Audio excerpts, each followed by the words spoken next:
এই রকমভাবে সব ব্রাইডই যদি সেম কাজ চায় তাহলে বলো তো আমি কিভাবে তোমাদের সাথে নতুন নতুন কাজ শেয়ার করি। তো যাই হোক চলো, এই দিনটা ছিল আগস্টের 5 তারিখে, আমার সেকেন্ড ব্রাইড ছিল দমদম। তো আমি দিদির দেওয়া লোকেশনে একদম সময় মতো পৌঁছে যাই। তো তোমরা শুরুতেই দেখলে দিদির লোকেশনে যাওয়ার পর দিদি কিন্তু আমাকে আমারই করা কাজটা দেখিয়েছিল যে এই রকম কাজটা দিদি করতে চায়। তো তখন আমি ব্রাইডকে বলেছিলাম যে হ্যাঁ করে দেবো, কোনো অসুবিধে নেই, শুধু গাঁটছড়া আর ইনিশিয়ালটা এবার আমি হাতের পামের দিকে না রেখে স্টার্ট আপ ডিজাইনে আমি অ্যাড করে দেবো।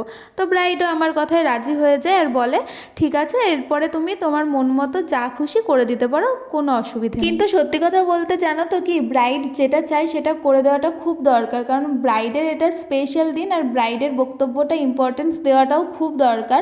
তাই জন্য আমি কখনোই নিজের ইচ্ছেগুলোকে ব্রাইডের ওপরে চাপিয়ে দিই না। ব্রাইডের কি পছন্দ বা পছন্দ না সেটা ঠিকভাবে শুনে নিয়েই কাজে বসাটা উচিত, আর আমি সেটাই করি। এরপর দেখো আমি কিন্তু পামের দিকে যে ডিজাইনটা করে দিয়েছিলাম দিদির হাতে, এটা কিন্তু আমি দিদির থেকে শুনেই করেছিলাম যে এখানে আমি কি একটু ডিফারেন্ট কিছু করে দিতে পারবো কিনা।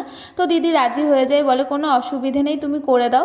তো দেখো এটা হচ্ছে দিদির হাতের ফ্রন্ট সাইডের মেহেন্দির ডিজাইনটা। তোমাদের কতটা ভালো লাগছে সেটা কিন্তু আমাকে অবশ্যই জানাবে। আর এখন আমি করছিলাম ব্যাক হ্যান্ডের মেহেন্দির ডিজাইনটা, আর হাতের পামের ওপরে আমি করেছিলাম লোটাস, কারণ যখন রংটা আসবে তখন দেখতে ভীষণ ভালো লাগে এই ডিজাইনটা।